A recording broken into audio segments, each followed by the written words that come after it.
My name is Vince Moffitt. I'm the chairman of Four Corners Economic Development. And I am Tim Gibbs. I am the CEO of Four Corners Economic Development. Yeah, thanks for joining us again. This is the third episode of our Four Corners Economic Development, all things economic development podcast. And you just returned late last night from a conference, right? I did. I actually made it in. I was worried that I was going to be stuck in Denver, and snow's coming, so that would not have been a good thing. So I made it home last night. Yeah, can you tell me a little bit, tell the viewers a little bit about what you're doing when you go to these conferences and what it's like? Well, first off, it's important for us just to describe, Four Corners Economic Development is a full-service economic development organization, and we're here to help the existing business community of this region of San Juan County, but we're also here to try to make a bigger piece of pie and have more economic activity in this region. And to do that, you've got to connect to the outside business community. You have to put a place. Forever, we were a flyover community. People flew over us going west or east, but they may not know what specifically was here or the opportunities we have here. So we have been set off on a path to very strategically try to listen, learn, and present what Four Corners Economic Development, what San Juan County, what each one of our municipalities and our business segments have to offer, and how people can make good business decisions here and make money here. So one of the events and one of the sectors, of course, is energy. That's key and foremost, and has been for 100 years and will continue for years to come. And with that, there was an energy conference in San Antonio, Texas, called PowerGen. And they have it 1 year in San Antonio, 1 year in Dallas. This is the first year that I had attended. I had got heads up from this from some other regional economic development practitioners, Patty Lundstrom in Gallup, who usually attends the event, but she couldn't this year because of the legislative session, which we're going to talk about. So I went to the event in particular because some of the focus items were of interest, and I needed to educate myself and also have the opportunity to share the opportunity of what this community has. And some of the focus items was AI, behind the meter, microgrids, nuclear power, which are all hot button items, and you need the very best information you can, but you also need to be tapped into the people that this is what they do, for they know the opportunity of what we represent as well. Now, not all projects are good. Some fit a community in your profile and what you're looking for and the assets and would increase employment and tax revenue, but you just need to learn, but we also need to have a means and a method of putting ourselves on the map and show people the opportunity we represent. So I went to the conference, in and out, quick day. I was there 2 nights and barely got home.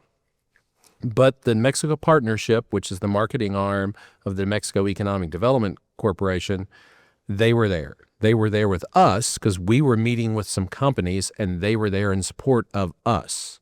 Also, Gallup EDC was there as well. They had some separate meetings themselves, but Northwest New Mexico was well represented as the energy producing area, and we listened and learned and met, and now the work is in the follow-up with who we talked to, what we learned, and how we can apply it.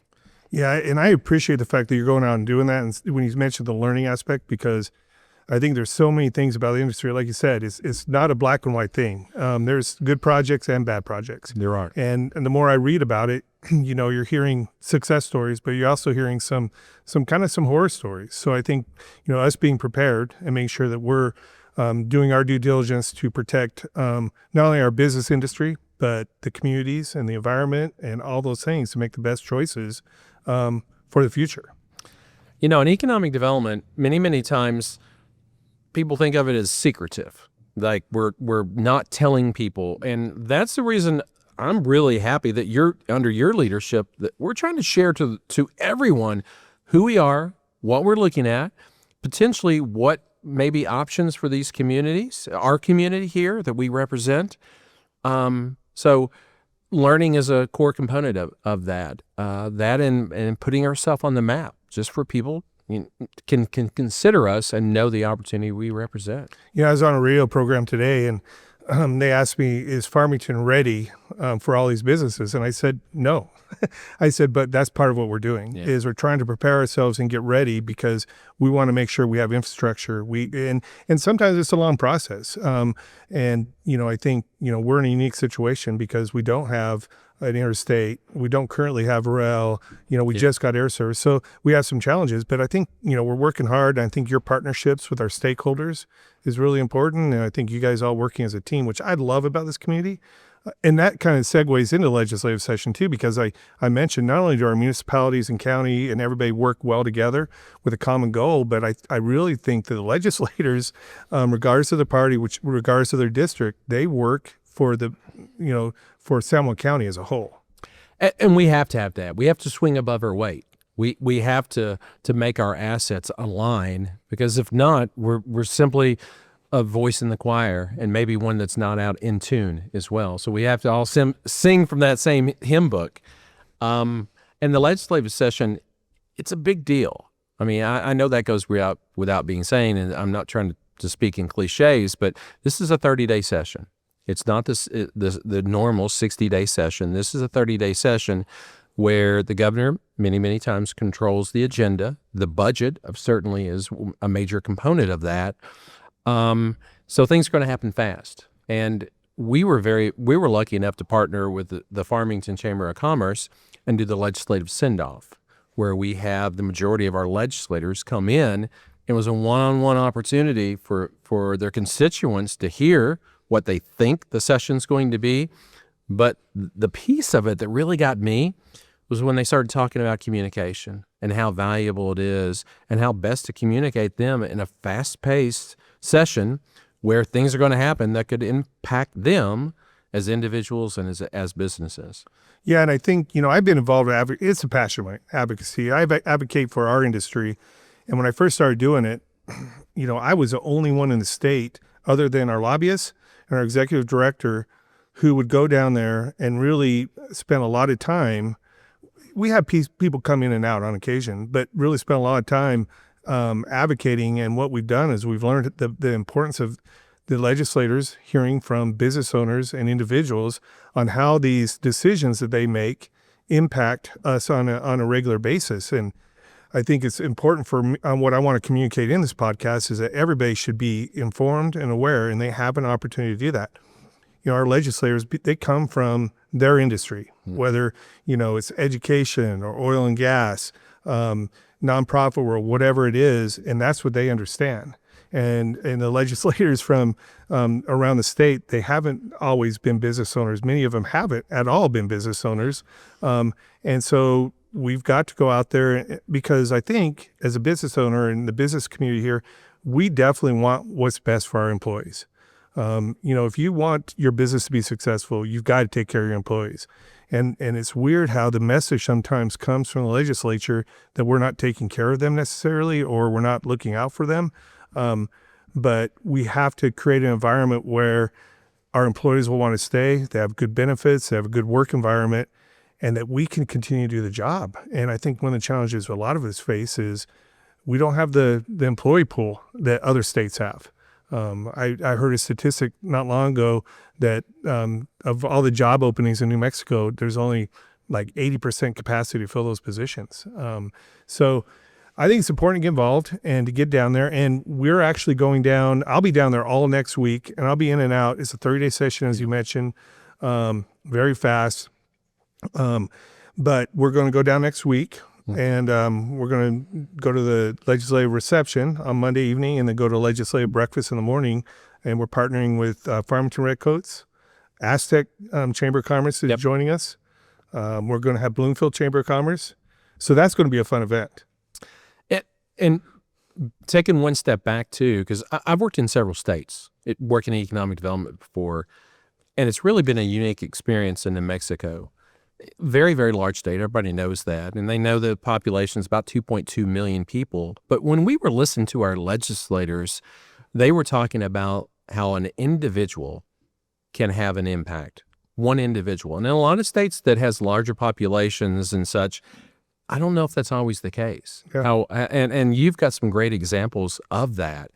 You actually can go down talk to your representatives, talk to others, and influence them and give them perspectives that will truly make a difference. And we talk about sometimes playing defense here because our section of the state is different than the major population area. We've got different core industries. We've got different issues that may be predominant, even though we share some common ones as well.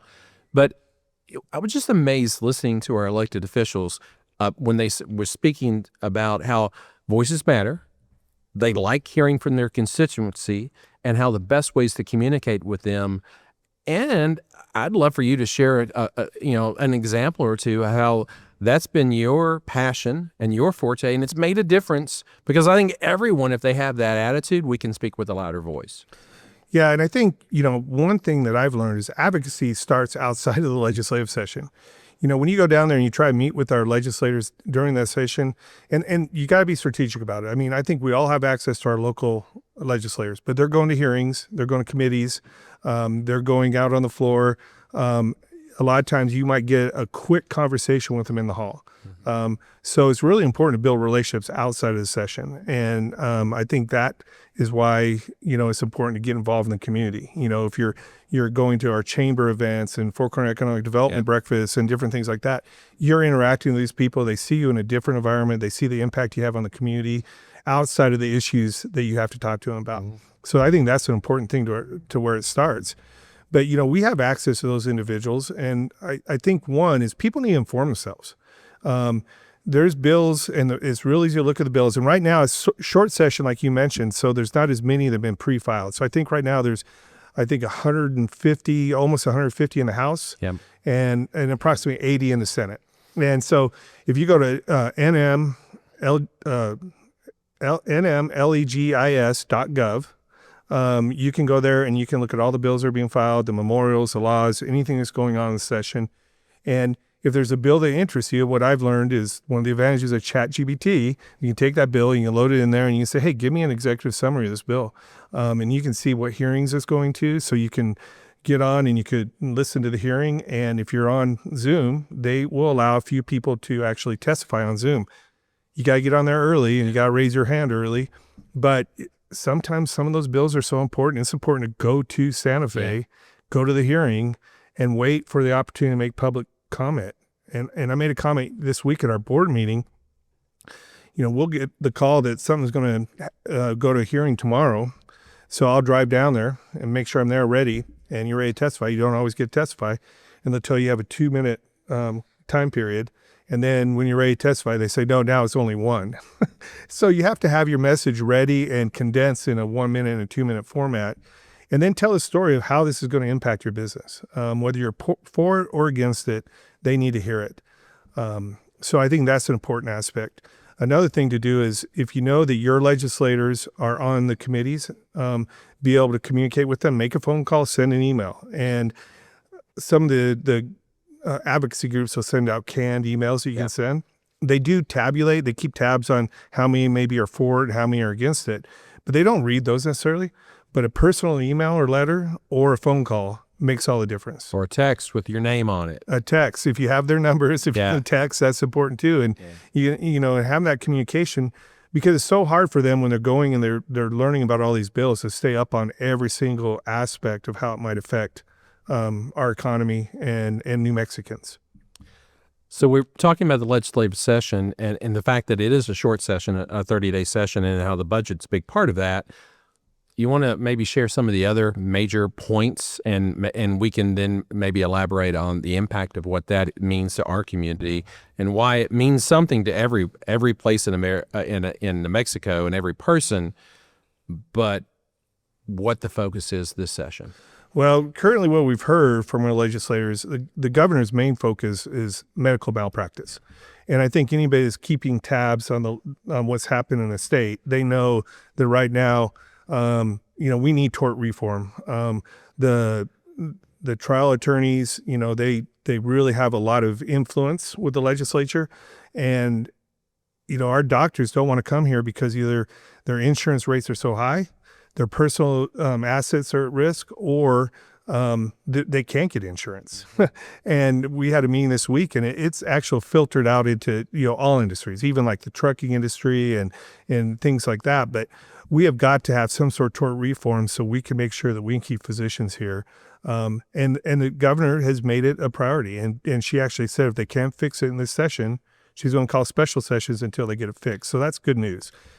I don't know what that's going to mean. And I know that hopefully they bring the healthcare associations to the table for that.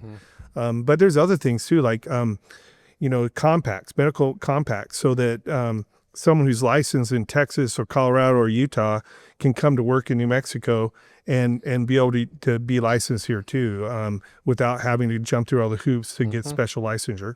So that's another aspect of it. So there's a lot of the medical aspects, because we know that we need good physicians here, and it is a struggle and a challenge. So that's a priority. And I know there's going to be other bills. Some of the things have been hot topics in the past sessions, family medical leave. And once again, I think a lot of people, they may have opinion about some of these issues, but they're never black and white issues. And, a lot of the issues that businesses had with the family medical leave, we want to take care of our employees. Absolutely. But it was such a broad, just very wide-ranging bill that you literally, the way it was written is you could get 16 weeks off for a friend. So you imagine as an employer who you're having difficulty staffing positions, things like that, an employee comes to you and says, hey, my friend broke his leg and I need to take off 16 weeks to take care of him. And you have to grant that time.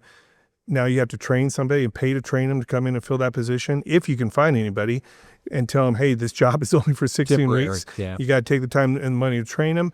And that's if you can find someone to do that job. And so, in a lot of our industries, you talk to anybody as a business owner, and staffing is one of the most difficult things we have right now. So, with a lot of us, our arguments were, hey, we're not against family medical leave, but make it more realistic and something that we can support initially, and then let's see how it works and who pays for that. And the way the bill is written, it was going to get paid for, portion of it from the state, but really any increases are going to fall on the employee or the employer. So it's an additional tax. It was going to be the largest tax increase in New Mexico history. So the reason I bring up all those points is because I think when we're going down there and we might be against some of these issues, it's not that we're against the concept. It's just the way it's written. And it would have been the most liberal FML bill in the nation, in a poor state, Well, and an important point is that many times these aren't black and white, and the pendulum's got to find the equilibrium to achieve the purpose and not hurt actually people and companies as well that serve them. So there's a lot of moving parts going on here, and when they talk about special sessions and different things and trying to get all of this in, but just the nature of a 30-day session, bills can be dropped really, really quickly as well. They can be brought up and scheduled for a committee hearing in a day. And that's a great point, because even something like FML or maybe a minimum wage bill or something that could impact a lot of people here in different ways. Even though it's not filed right now, in this session, they have until February 4th to file bills. So a strategy some legislators might want to use or could use is, hey, we'll have this bill in our pocket and we're going to wait until towards the end of the session to file this, because they know that prevents people who it's going to affect to really stand up and have time to come up with a strategy to help present their argument.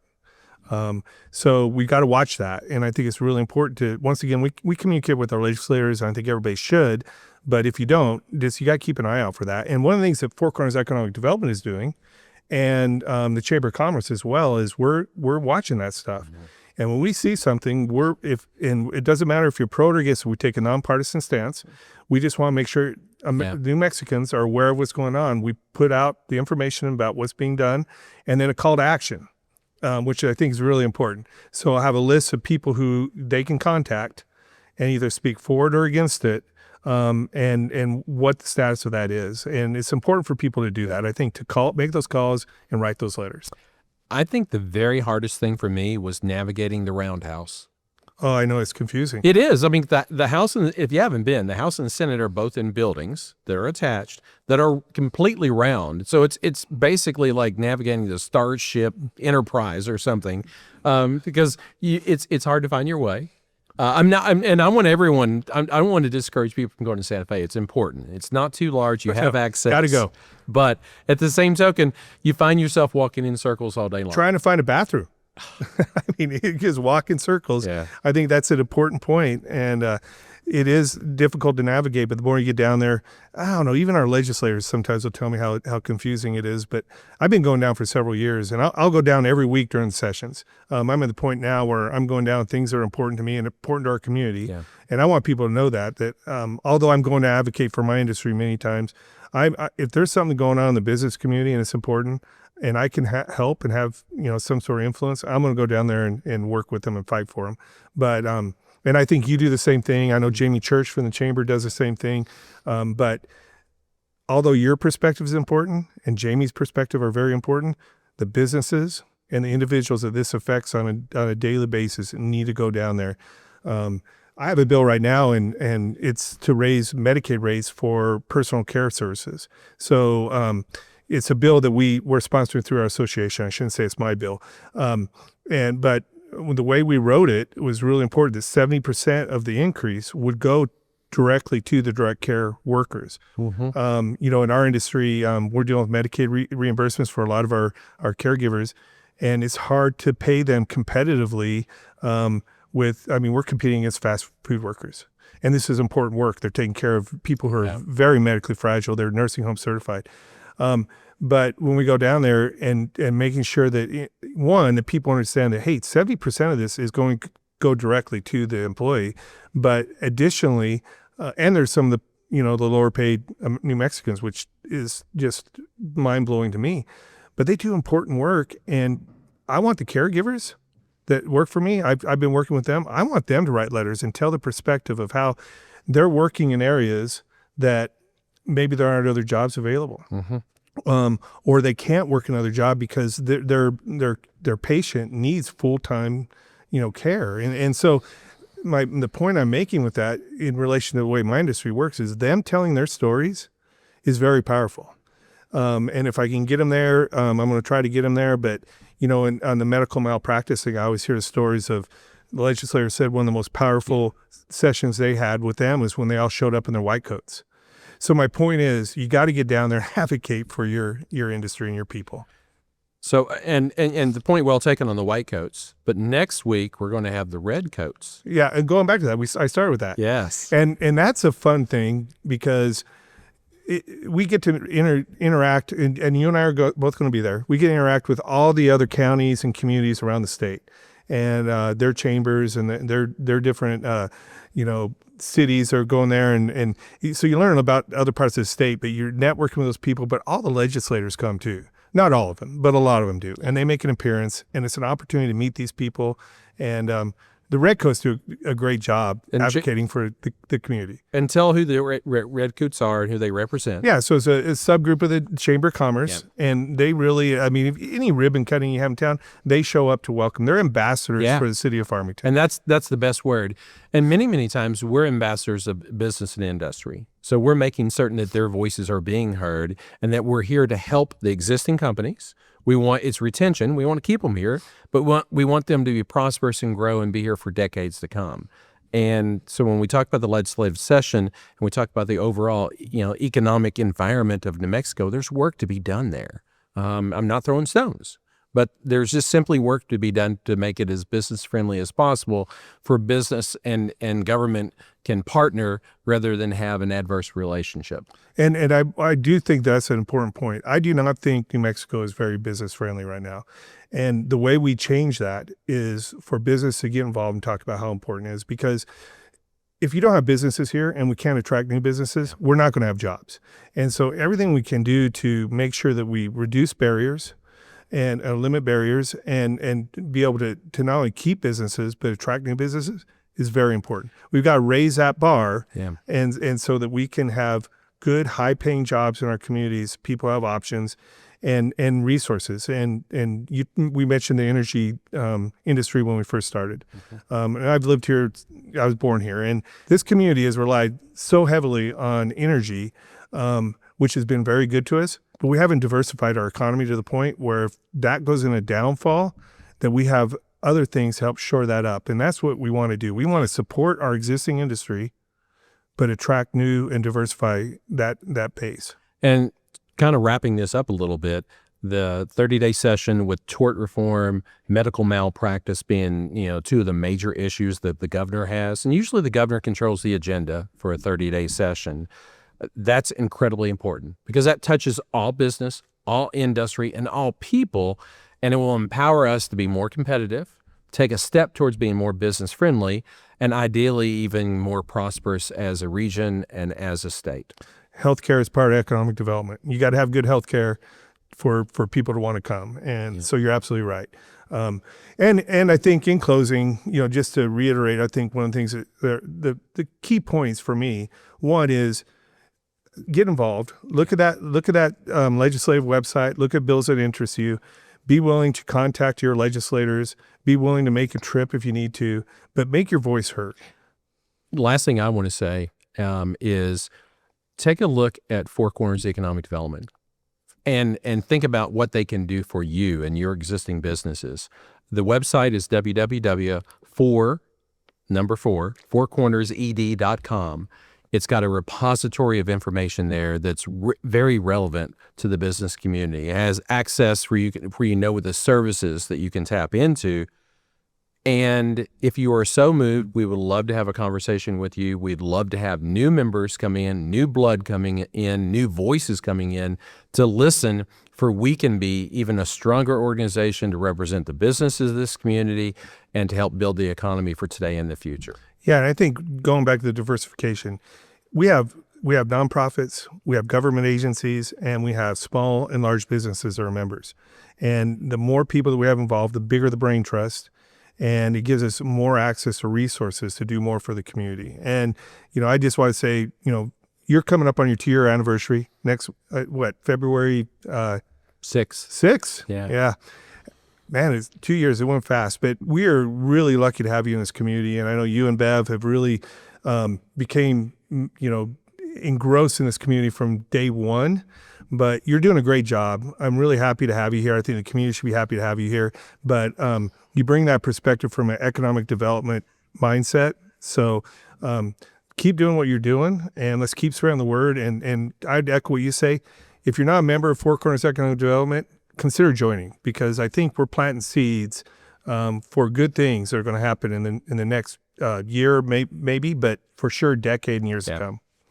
Well, happy to be here with you. We do these because we want people to have information, be better informed, have a broader perspective, and be able to exercise their rights and to make them be successful for themselves, for their kids, and for their grandkids to stay in this community, the community of choice.